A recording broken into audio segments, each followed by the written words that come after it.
and welcome to Talking Bottom. I'm Angela Pearson. I'm Paul Tanter. I'm Matt Brooks. And I'm Jon Plowman. We are honoured to be joined by an extremely special guest this week. There are few people as influential in British comedy as this man. Since joining the BBC in 1980, he's been instrumental in producing the very best of British sketch comedy, including A Bit of Fry and Laurie, Smith and Jones, French and Saunders, This Morning with Richard Not Judy, Little Britain, and The League of Gentlemen. As BBC's head of comedy entertainment throughout the 1990s, he brought shows such as The Vicar of Dibley, Gimme Gimme Gimme, Goodness Gracious Me, Absolutely Fabulous, The Thick of It, and The Office to our screens. The list of British comedies that have his talent at the helm is near endless. He's executively produced Extras, Psychoville, 2012, W1A, and Inside Number 9. In 2006, he won the Judges Award for Outstanding Contribution to British Television at the Royal Television Society Awards, along with collecting a Golden Globe, numerous BAFTAs, and in 2013 he was awarded an OBE for his services to British comedy. He also happened to produce the third series of Bottom, and many of our listeners will recognise him as the bellboy Richie sends packing without a tip in the episode finger. Jon Plowman, welcome and thank you for joining us. It's a privilege to have you here talking Bottom with us today. That's all right. I'm amazed that anybody still wants to talk Bottom, but hey, if you do, I'll do my best. We absolutely do. 30 years on, we're still talking Bottom. We're all big fans. If we can take you back a bit, Jon, you began yourself by doing acting and directing during your time at Oxford in the University College Players. We wanted to ask you a bit about apparently I did. And I met Rik Mayall via doing that because I assistant directed and then directed for a company called the Oxford and Cambridge Shakespeare Company, which toured, it started probably about 10 years previously by Jonathan Miller and various other people. And it toured America with student productions of Shakespeare.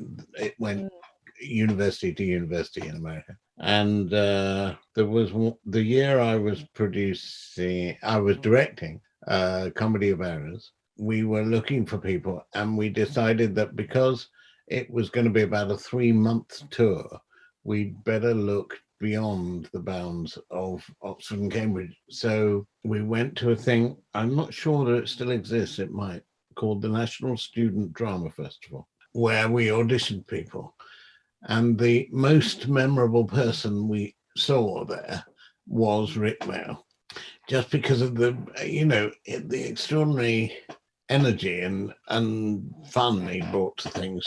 So he was cast almost immediately. Really? So your first impression was, we've got to have this guy? Yeah, absolutely. There's something about when people audition for things, there's something about the energy they bring with them. And if somebody brings more energy than you thought existed, you want them, because that's kind of going to add to the joy of the nation, as it were. Do you remember what his audition piece was at all? No idea. I think he probably just did a bit from Comedy of Errors, which was what we were casting. He might have done something else, partly because of him, but not just because of him. We also toured a sort of review, a kind of late night review that went sometimes after the show. And he particularly enjoyed, as you might imagine, playing various characters in that. And indeed, he broke my arm in a place called Nacogdoches, Texas. We were halfway through the tour, and I had to come back to do some work in England. And just for fun, they decided they'd have a party at the motel in Nacogdoches where we were staying. And equally for fun, I shaved half my beard. When I say that, what I mean is I shaved, as it were, the right-hand side of my face, not the left-hand side of my face. The reason I tell you this will appear in a minute. Shaved the left-hand side. Anyway, went down to the party, and Rik and various other people thought it would be enormously funny to throw me fully clothed into the swimming pool.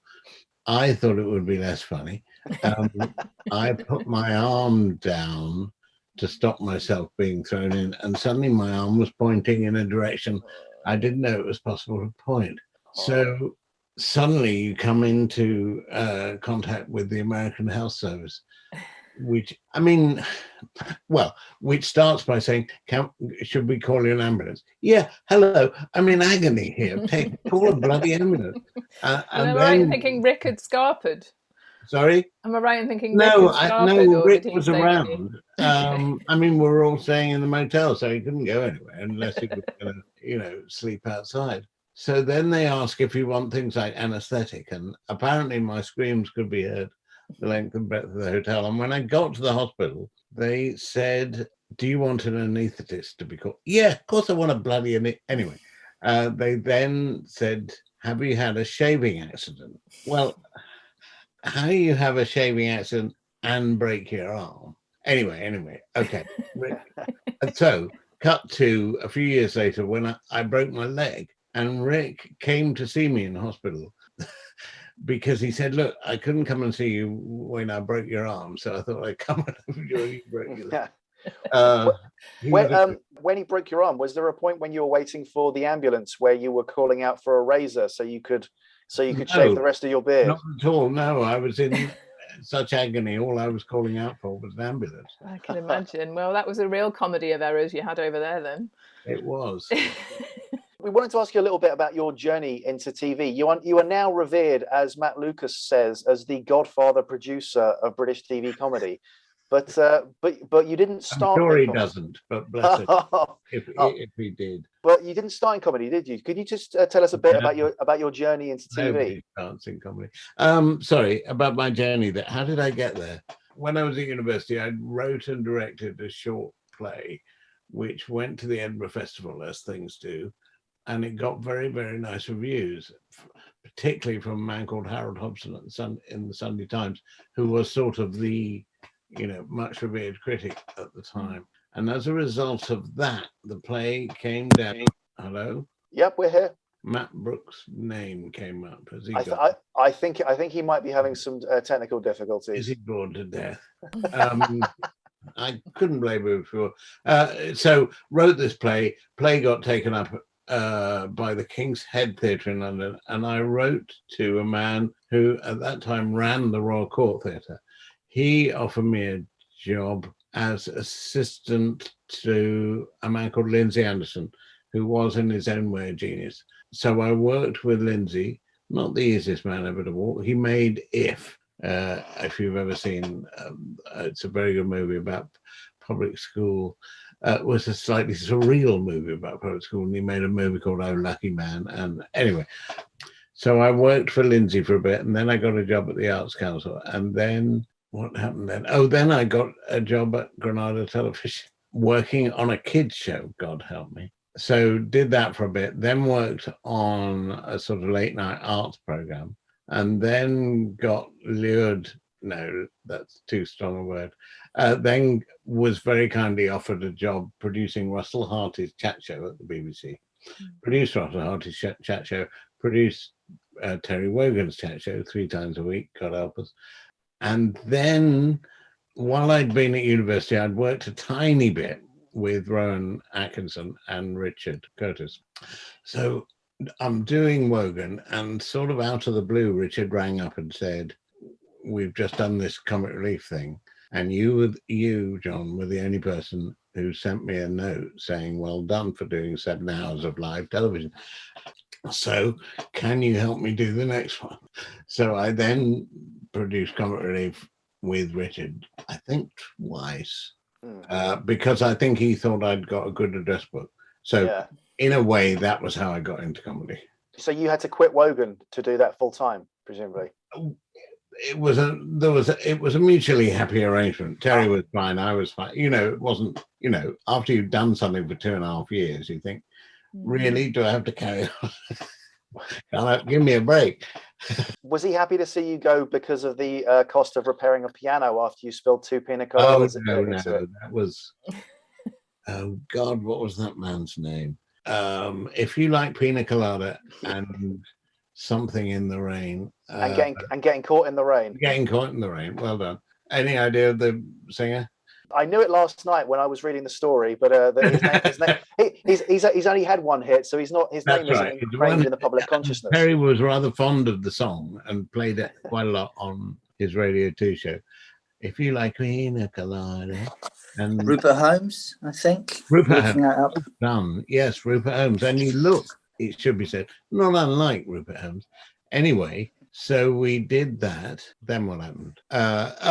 Yes. The story goes that we invite this man, Rupert Holmes, onto the show, onto Wogan. And Terry thought it would be a funny idea, you decide, a funny idea to bring some pina colada onto the stage of the live show that we were doing at the time.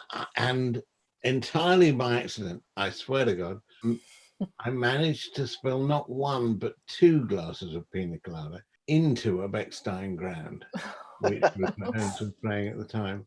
I presume they repaired the piano. That's all. Presume. Exactly. It had been. Terry said, "Wouldn't it be funny if somebody walked on with?" And I said, "Oh yeah, I'll do that. Don't worry." And it would be funny if only I hadn't spilled 2 glasses of pina colada. Anywho, so I did that. Surely that's much funnier. It's much funnier that what happened. Of course, it's funny. That must be one of your very memorable appearances in front of camera. Obviously, as a producer, your career is generally behind the camera, but we understand that you, as well as your appearance as the bellboy in Bottom in the Marveloso Splendido Hotello, yeah, we read that you'd also do the warm-up for French and Saunders yourself. Well, here's the truth. What happened was, working with Dawn and Jennifer, working on French and Saunders, at most shows that you record in a studio are recorded in front of an audience in order to warm that audience up at the beginning of the evening so that they don't start laughing very quietly and then build to laughing at greater length. In order to avoid that, there is somebody who's called a warm-up guy. Now, quite often the warm-up guy is by profession a comedian. Not always. Sometimes there's somebody who, helps out. Anyway, we get to the first show that I was producing with Dawn French and Jennifer Saunders. Somebody else had been doing it before. I'd taken it over. And there was a warm-up guy, and I can't remember his name for the life of me. Anyway, he comes on and is frankly awful. And at the end of the evening, Dawn and Jennifer say to me, if he's on next week, we're not. So I said, well, look, rather than employ some, guy who should be at Batley Variety Club or on the comedians, I'll do it because, the producer knows, hopefully, a bit more than most people about what's going to happen and what's going on and what he wants the audience to do. So I said, look, I'll do it if you'll join in when you're available. So it would start by me going out and saying good evening and welcome and so on and so on. And then I would be interrupted by an offstage mic, which would indicate that either Dawn and Jennifer or Dawn or Jennifer were ready. And so we do a bit of stuff between us. And then I'd introduce them. I would say, ladies and gentlemen, would you please welcome the people who it's my job to introduce to you. Anyway, so I carried on doing warm-up because it was easier than not. As the producer, it's also a canny way to save some money as well. Well, it's not, it's also a canny way to save nerves. So normally the producer is pacing backwards and forwards in the gallery upstairs, worrying about why it's not going well, or worrying about why it is going well, or worrying about why it isn't going faster. And so if you're down on the floor being the warm-up person between each scenes and at the beginning, you've got something to do, and it soothes the nerves. Mm. And you actually began your career in theatre. You'd actually acted. That's true. I believe you were directed by Mel Smith in a performance. Mel and I were kind of mates because we'd been at university together, so we knew each other anyway. And Mel had directed me in various things, at the end of which usually he'd said, "I'll never cast you in anything again." Was it right that you were in Rosencrantz and Guildenstern I was Are in Dead? Rosencrantz and Guildenstern Are Dead by Tom Stoppard. Which role did you play? I played Polonius, who you'll remember is an elderly courtier. And you may also remember that in Rosencrantz and Guildenstern, as opposed to in Hamlet. Polonius doesn't have many lines. So I said to Mel, look, I don't think I've got enough lines, which is a thing not to say when you're rehearsing. So I decided that A, I would put talcum powder on my hair so I looked old and grey, and B, that I would do a thing that I'd heard Graham Garden doing on a show called I'm Sorry, I'll Read That Again, in which John Cleese, amongst others, he did this old man who would, yeah. And so I would, it's cheap, I know, but I would repeat the lines rather than just say, so I would say, the ambassadors from, the ambassadors from Norway, my good liege, are the ambassadors from, exactly. So it's a way of stringing it out, as a result of which, Mel, I'm sure, rightly said, cast you again, which had an irony in the sense that I produced his show with Griff Rhys-Jones for some years after.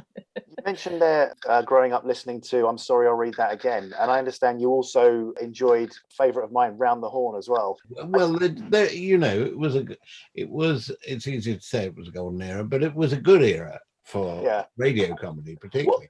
I was interested when I read that, why were you ever tempted to try and pursue a career in radio rather than television? The way, no is the answer. Sorry. No, I mean, not for no real reason other than I was working in the BBC television bit, not in the BBC radio bit, and so it sort of didn't come up. What TV comedy did you grow up enjoying? Good question. What television did? Well, Monty Python is the obvious one. Fawlty Towers is the obvious one. There was a wonderful program. Who was talking about this the other day? Somebody was talking about this the other day. There was a wonderful TV show called Where Was Spring? Starred John Fortune, who's an actor and very good comic actor. John Fortune and Eleanor Bron. And it's a kind of review show that I remember principally probably for one joke, which was a married couple and a husband turns to wife and says, your mother is a witch.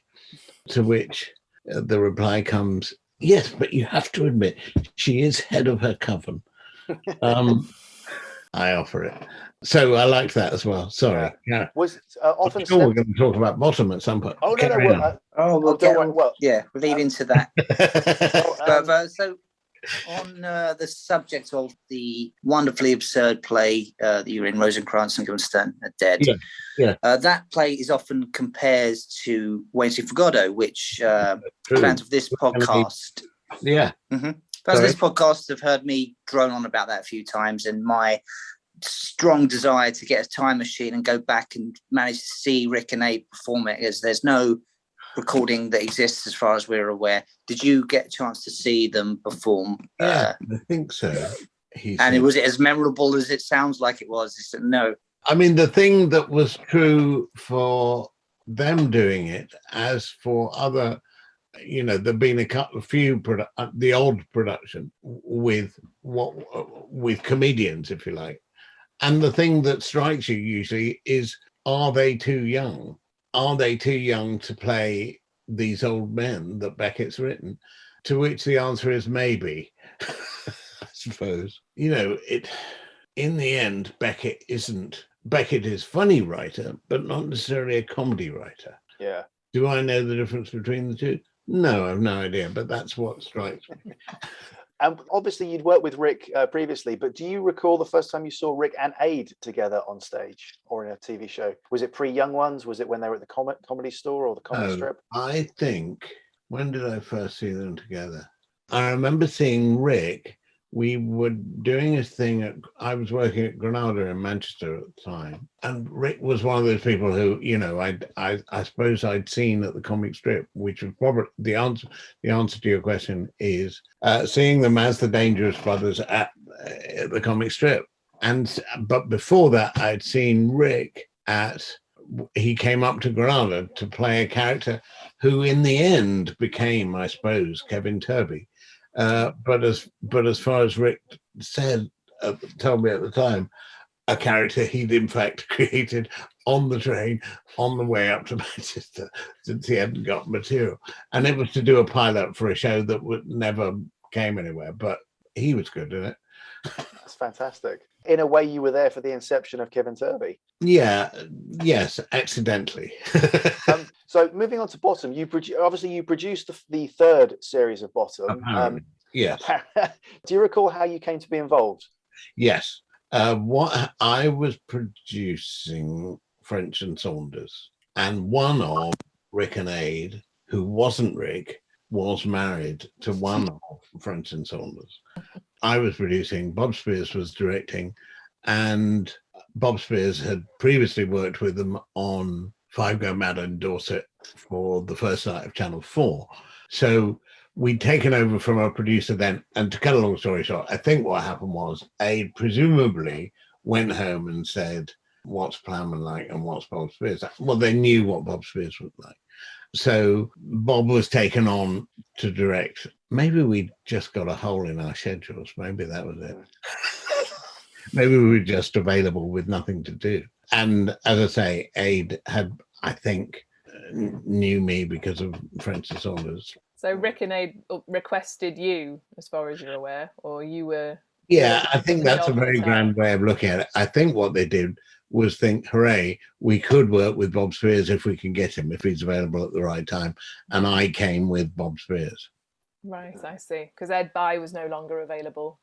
And, I think that's right. Yeah, okay. And what were your thoughts when you first read the scripts for Series 3? I mean, stories involving Ferris wheels and riots in Hammersmith must have seemed quite challenging. You know, I suppose what I thought was how closely written they were, if that makes sense. In other words, you sometimes, well, for example, when Bob and I started working with Dawn French and Jennifer Saunders, I remember going down to the office they'd hired in Hammersmith to meet them. I hadn't met them before.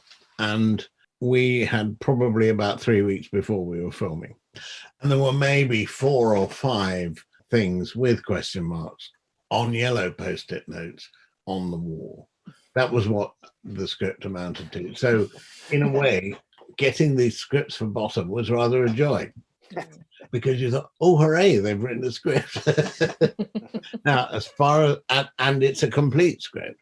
Now, as far as I remember, they were kind of working scripts. You know what I mean? In other words, you get the script.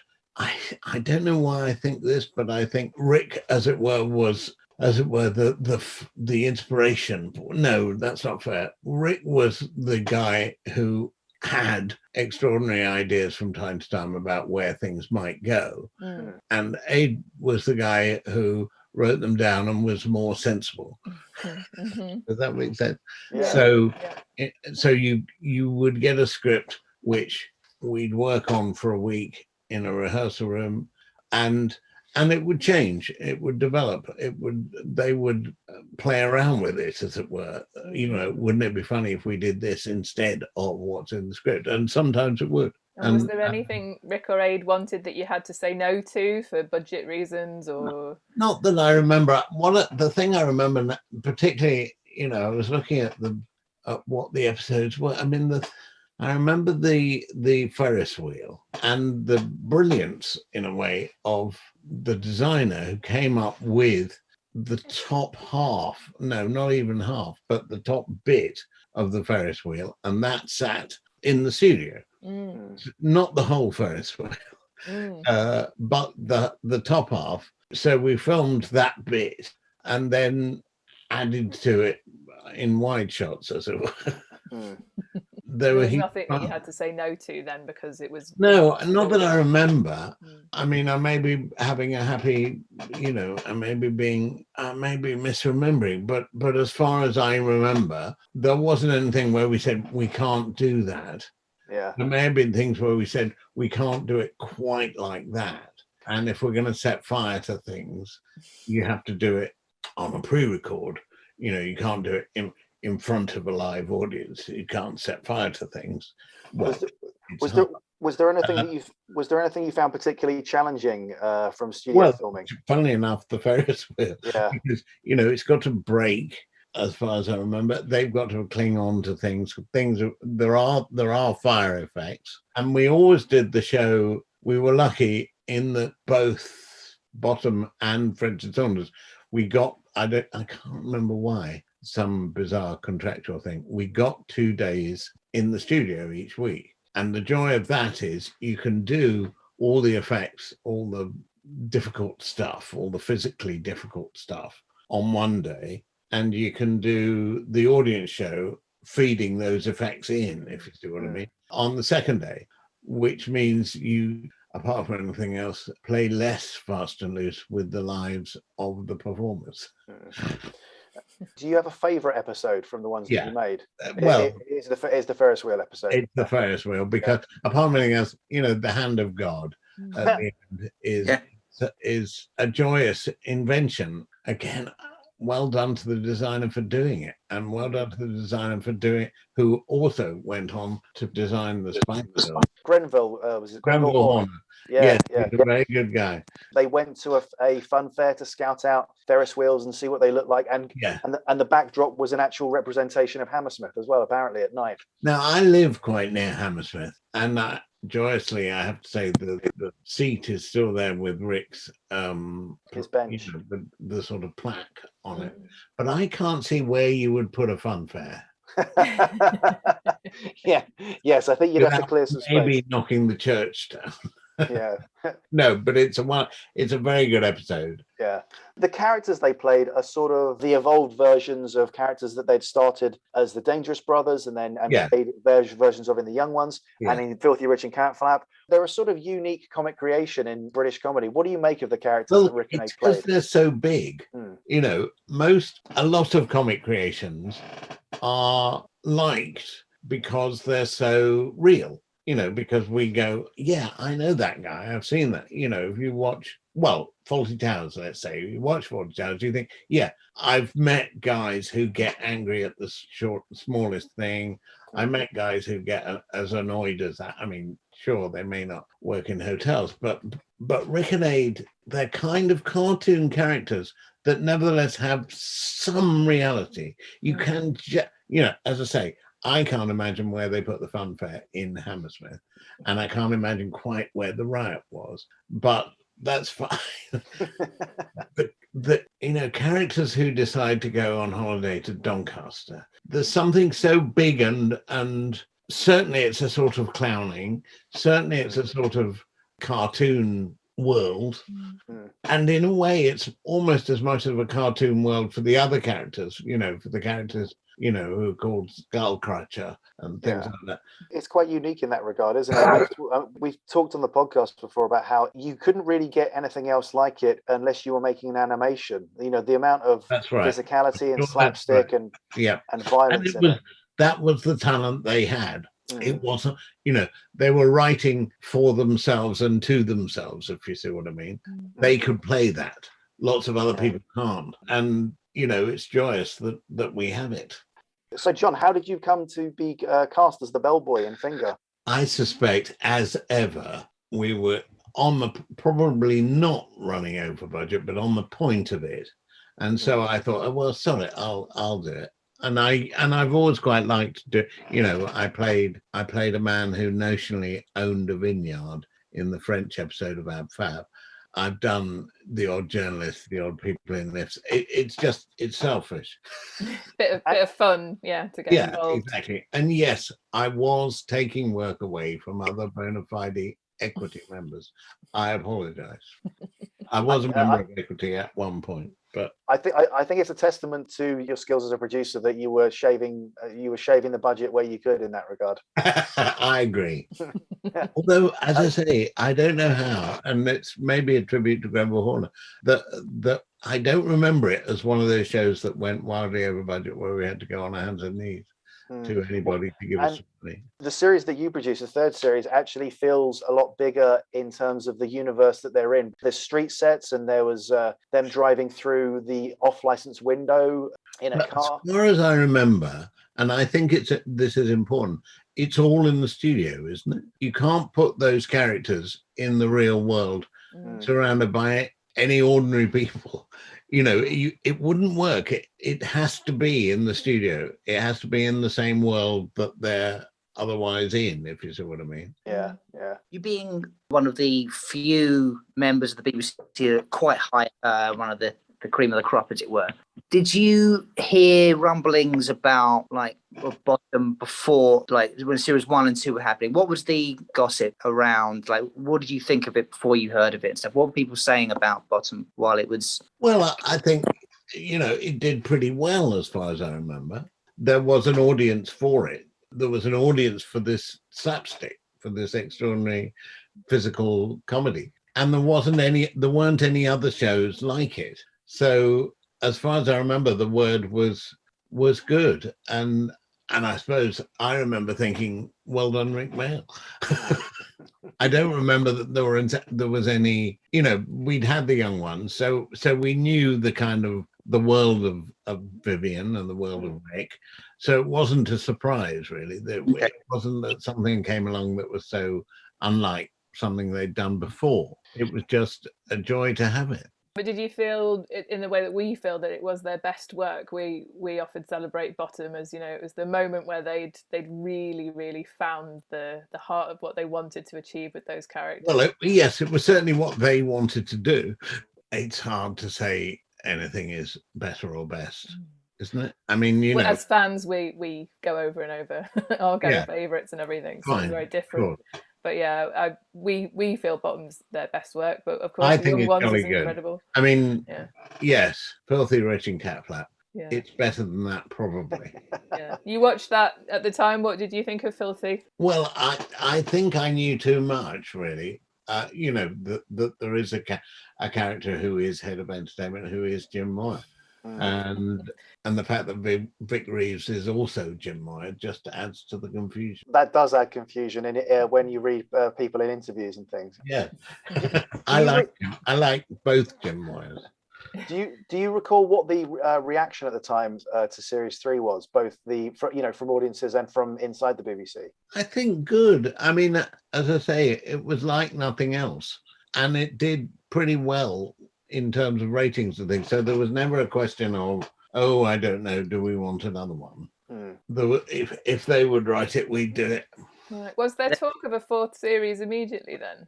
I can't remember. I think there was talk, but then for whatever reason, nothing really went, you know, it didn't happen. As far as I remember, yeah, we talked about it, but scripts didn't arrive, as it were. And do I remember that they went on tour together immediately after the 3rd series, or relatively soon after the 3rd series? Yeah, Bottom Life 2 is basically just after series came out. What I have a memory of, the series 3 played, and then the last episode that played as new, in quotes, was Bottoms Out, from the last one from series 2, which didn't air because of the murder on in that area. So that went out then as Life had been released. I remembered. I'd forgotten that. Yeah. And the announcer at the end said, and there will be a new series of Bottom next year. I remember that very clearly. Like, oh, great. And that may have been, yes, okay. That may have been a wish by a controller. Do you think Rik and Ade paid them to say it then? No, I suspect Rik and Ade said, what? You serious? Brilliant. Because on the British Comedy Guide website, you're listed as the executive producer in 2013 of Hooligan's Island, which is then, it says cancelled next to it, which of course was the rumoured planned 4th series. Can you tell us a bit about discussions you'd had around that? I remember maybe that what happened was they talked about another series of Bottom, and then they talked about Hooligan's Island and would it work and how could we make it, and yes, good. Yeah, so that was much more recent. Obviously that was 2013 that was planned. But do you remember the discussions you had with them about the Hooligan's Island idea that was going to be a new venture? And I remember thinking, I don't know how the hell we make this. Did you see a script or anything? Or? No, I don't think there was a script. I think there was talk about, as it were, what the idea was, which was it's Rik and Ade on a desert island. So if you hadn't seen it, but if you seen the stage shows, have you seen Hooligans Island, the third stage show they did? No. Was it good? Yeah, fantastic. Oh, but they had the idea to move that to TV then. Yes. It never happened. What about the film version? Did you ever catch that? Guest House Paradiso? Yes, I did see that. Yes. What did you think? It was fine. I will say all three of us here are Bottom fans, but we'll also say it's not the best film in the world. It has a very good opening 30 minutes of slapstick, and then it sort of loses steam. I think that's right. But it's still a good achievement. And of course, Rik, but in particular, was being made lots of other offers at the time. There were lots of things that he was being asked to do, some of which he did, some of which he didn't. So it wasn't that they were, as it were, sitting around just waiting for the BBC to say, yeah, we'll do that. Do you think when people talk about Bottom that the quality of the writing actually gets forgotten and overlooked because there's too much focus on what people see as just the cartoon comedy violence and so forth? There's too much emphasis on hitting each other with frying pan. Or was that Vic and Bob? Both. Yes, I know.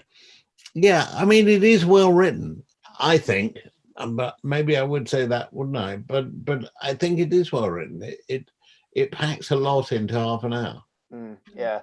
My main memory is of Rik on the audience days saying to Bob and me, if you've got any, after we'd done the rehearsing that day, as it were, saying, if you've got any notes for me, give them to Ade, because I'll be throwing up in the dressing room. And he was. I mean, that I don't know whether he actually threw up, but he was this creature that got very nervous. Yeah. And then the second he was sort of through the studio doors and in front of an audience, he was a different person. It was Ade a bit more calm when it came to leading up to. Yeah. Ade was the kind of sensible half. On the face of things, Bottom has quite a traditional sort of British sitcom setup. It's two people in a house with a sofa. It's all in a studio. And it sort of conforms to that thing of it's two people trapped together who kind of can't stand each other. It's almost like a married relationship. But it's obviously, it merges great writing with what people would call slapstick and cartoon violence. Do you think it holds a unique place in comedy? Well, it holds a unique place only in the sense that it hasn't led to a lot of other things called Son of Bottom, if you see right. I mean, there's Vic and Bob, but there aren't a lot of things in that area of comedy. So you've got to say, hooray, well done. They kind of invented something. Like it's kind of lightning in a bottle. You can't really replicate it. Yeah. Why do you think that's the case? Do you think that there's a reason why it just can't be done? I don't think it's that it can't be done. I think that those people haven't come along. It's not that anybody said we don't want to do that anymore. It's that nobody has come along who can do it. Do you think that's why its popularity has endured and we're still talking about it 30 years later? Yeah, there aren't a lot of, if you want to watch two men stuck in a Ferris wheel above Hammersmith, with, thinking that they're going to die and waiting for the hand of God to arrive, then nobody else is going to do it. Why do you think that is, though? Do you think there's, it's just because they were so utterly unique as a pairing, or do you think that some people coming up now aren't necessarily being as brave, or doing that kind of slapstick has gone out of fashion? I think there's an aggression there. There's maybe an anger and an aggression that isn't necessarily part of what comedy does, is to say to the audience, please like me. And maybe Bottom never really said that. It said, look, this is what we do. Richie might even say that exact line at some point. Please like me. I think Richie might actually say that line or something very. Yes, but he wouldn't mean it in the way that many a comedian like. You can't. It's hard to imagine the Crankies doing something like Bottom. Oh, that I would love to see. Yeah. Jeanette stuck on a Ferris wheel, getting burned to death. It's many years now since we sadly lost Rik. Do you miss working with Rik and Ade? Do you sort of look back on that? I mean, the fact that they were such a particular talent that's not there anymore is very sad. And do I miss working with them? Well, no, yes, I do. But I think only in the sense that they were offering something of their own. Yeah. Do you still see Ade through your contact with Jennifer? Not as often as I'd like, but rarely. Yeah. Yeah. We haven't decided not to talk to each other ever again. Of course. And you've worked with some fantastic double acts in British comedy, obviously Rik and Ade and French and Saunders, Fry and Laurie, Smith and Jones, and Gervais and Merchant, double act wise. Yes. What is it about the double act, do you think, that produces comedy gold and sometimes bronze? Well, it's bouncing, is it? There's somebody if you have an idea, I know, what would it be like if you're able to bounce that off somebody else, it gets better, and then they bounce back. It's always works. It gives you a sounding board, and it also means that you have to create sort of two characters to do it. There's an immediate chemistry and dynamism. I also remember Griff when we were doing French and Saunders. I mean, you've mentioned quite a number of people I worked with, and I always thought there was a big difference between the male duo and the female duo. And I always remember Griff saying, after I'd done a series of French and Saunders, I think, and then had gone on to, and him saying, why are they allowed to be silly? They're just being silly. And I think forgive the impersonation. And there's something in that that it's sort of like girls are allowed to be silly and boys have to be sensible. And usually good comedy acts break both those rules. Yeah. Yeah, I'd 100% agree. But yeah, you're right. There is a difference there, isn't there? Yes. Perceived difference. Muck about. Dawn and Griff were allowed to muck about, whereas Griff always wanted it to be written absolutely to the last word.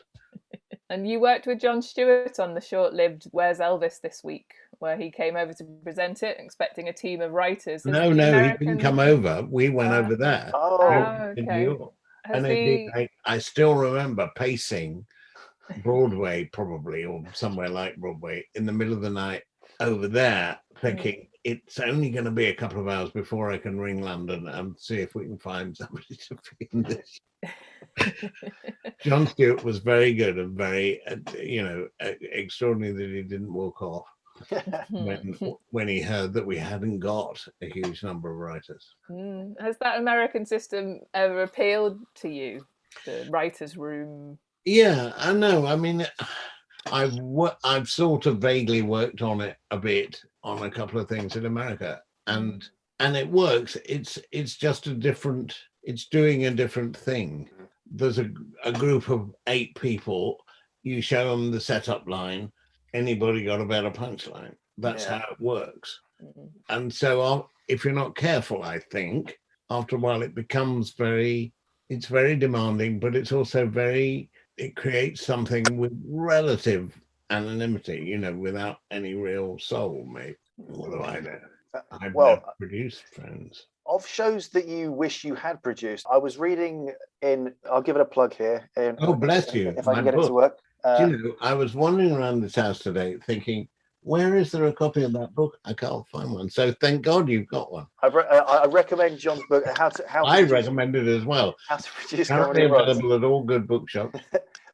In the book, you list shows that you wish that you had made, including The Larry Sanders Show, 30 Rock, Fawlty Towers, Blackadder, Till Death Us Do Part, and Steptoe and Son. I just wondered, since the book has come out, are there any that you would add to that list?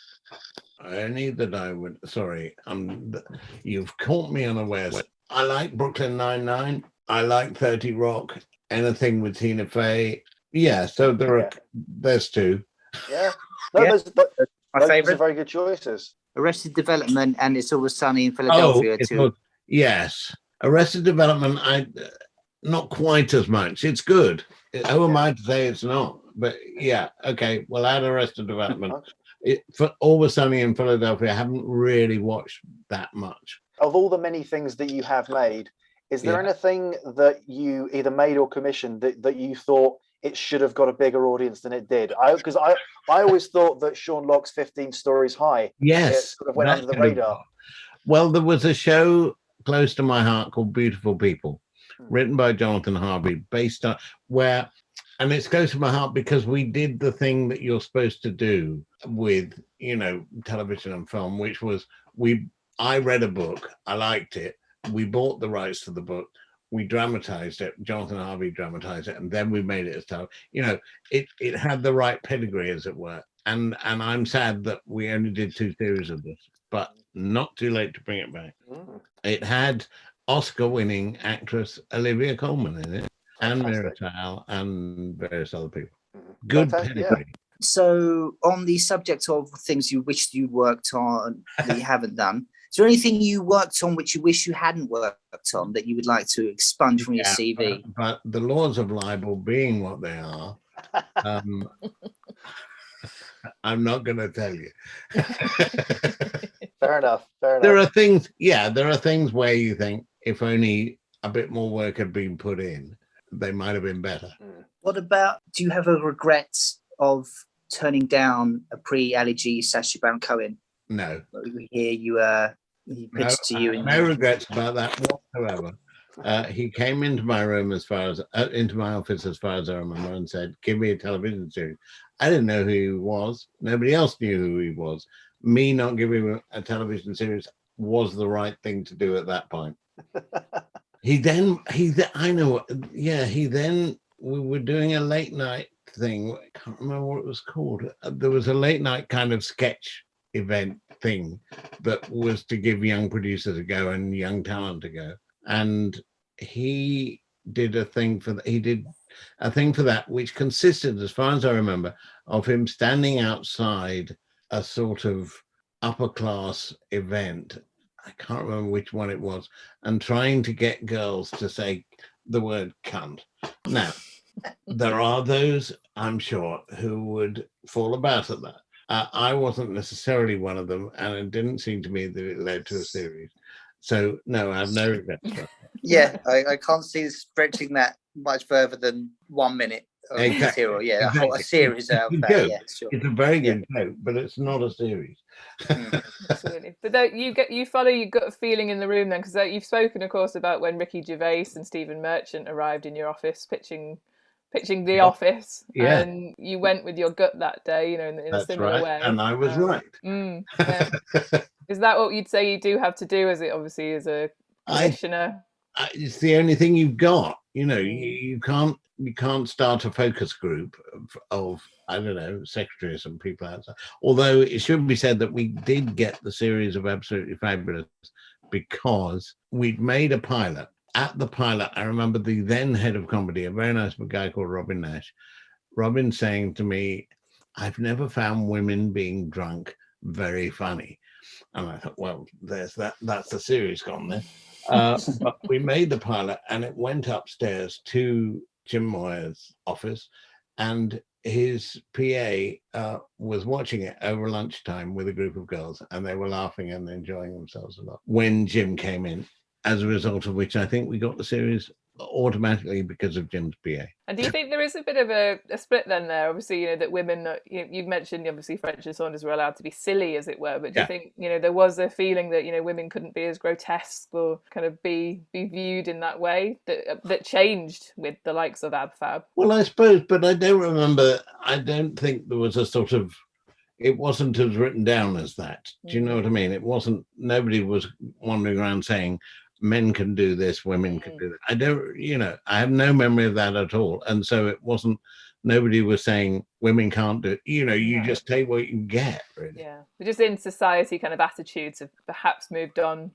Yes. And with any luck, comedy is a bit helpful on that front. Yeah, absolutely. 100% agree. And you've been quite vocal about the imbalance between the investment in drama and the budgets that are made available to comedy. That's true. Why do you think comedy does get such short shrift when it is obviously such a popular genre? Because I think the people who make things like news and drama think we're serious, we're the proper people, and comedy is just a thing. It's just a little, quite anybody could do that, and the fact is anybody can't do it.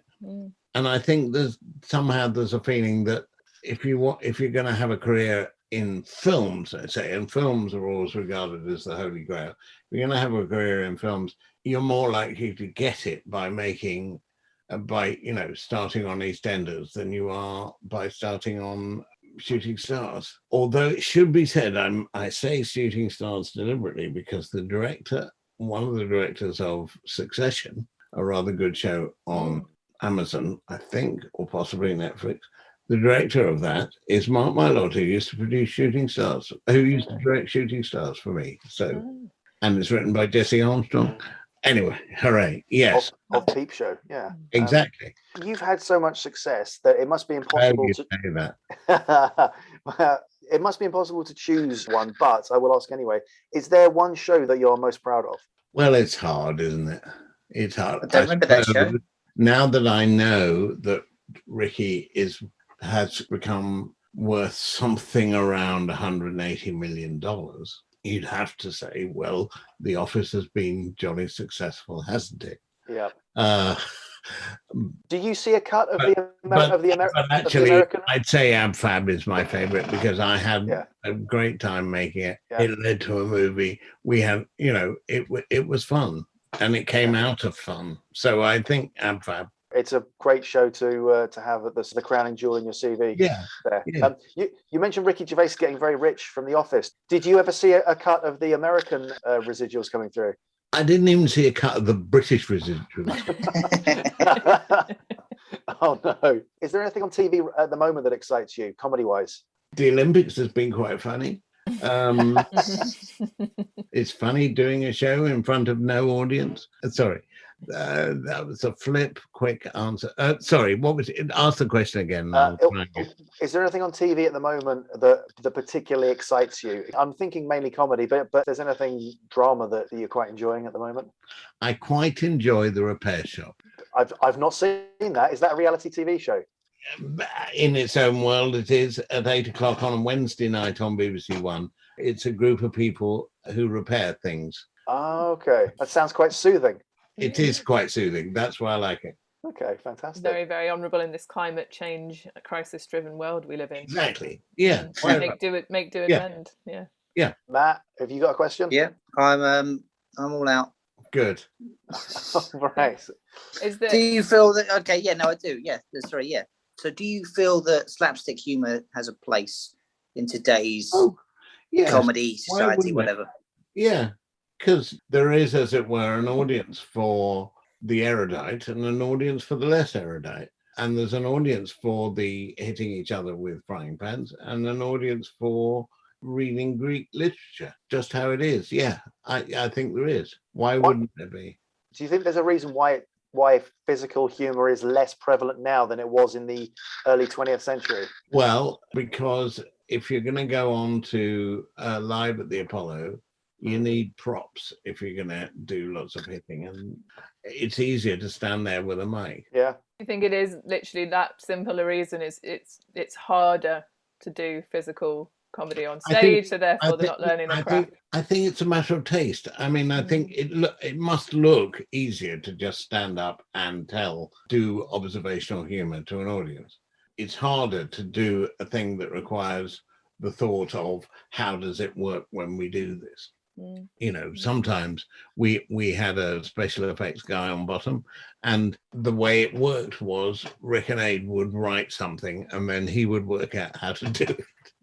Or no, that's not fair. He would work out how to do it safely, which is slightly different. I mean, I think if somebody tomorrow night comes onto television, or it doesn't even have to be television, but if somebody starts doing something physically that's based on physical humor and based on slapstick, the audience will enjoy it because there isn't anybody else doing it much at the moment.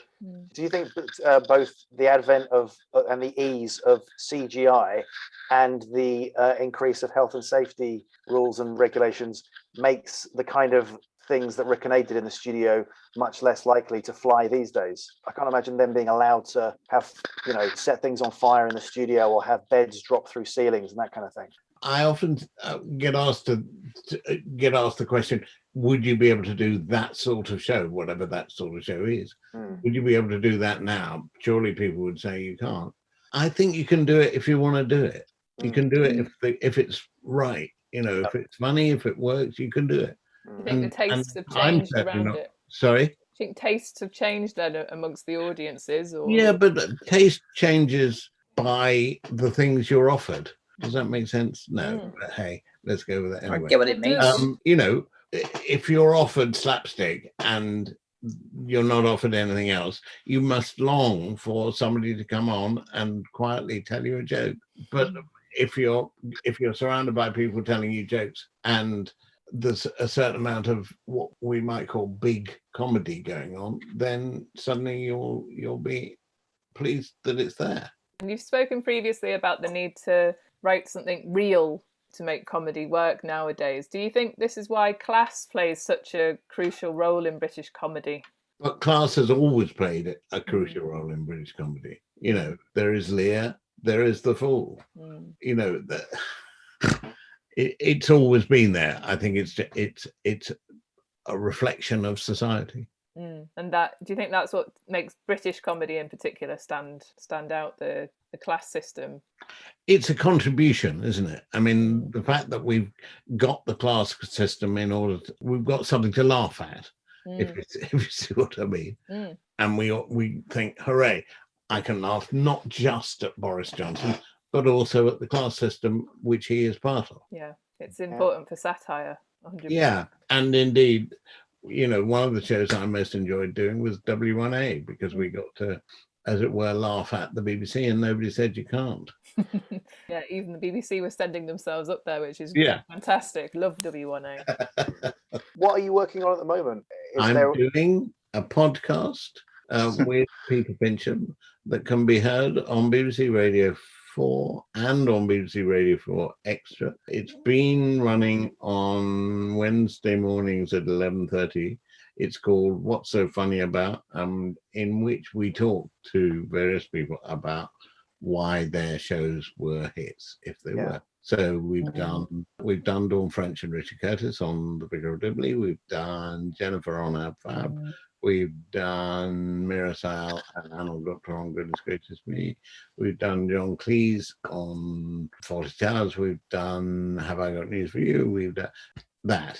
Fantastic. That's a fantastic selection. And also a film which has just had nice reviews at the Tribeca Film Festival in New York and will be part of the London Film Festival, called All My Friends Hate Me. We'll look out for that. I can emphasize the title. I love it. And dare we ask how Inside Number 9 Series 7 is coming, and whether there'll be a Series 8? Certainly at one point there was talk about trying to get to Series 9, because Series 9 of Inside Number 9 would be a rather good idea, wouldn't it? That would be fantastic. Who knows whether we'll get there? Whether Reece and Steve will want to get there. Series 8 is written. Oh, excellent. Are we allowed to put that? Yeah. Oh, wait a minute. No, wait a minute. Not what am I talking about? Where have we got to? We've done Series 6 has been on. Series 7. I apologize. Okay. Series 7 is written. No, they haven't written even. It's like they'll be saying, "What? Don't be telling them that." Yeah. But Series 4 coming soon. Yeah. All right. Well, we'll look forward to that. But for now, Jon Plowman, thank you very much for joining us. Thank you. Thank you. Almost been a joy talking to you. Thank you very much. Thanks so much for your time. Really appreciate it, Jon. All right. It's been a pleasure. Thank you. Bye. Bye. Bye.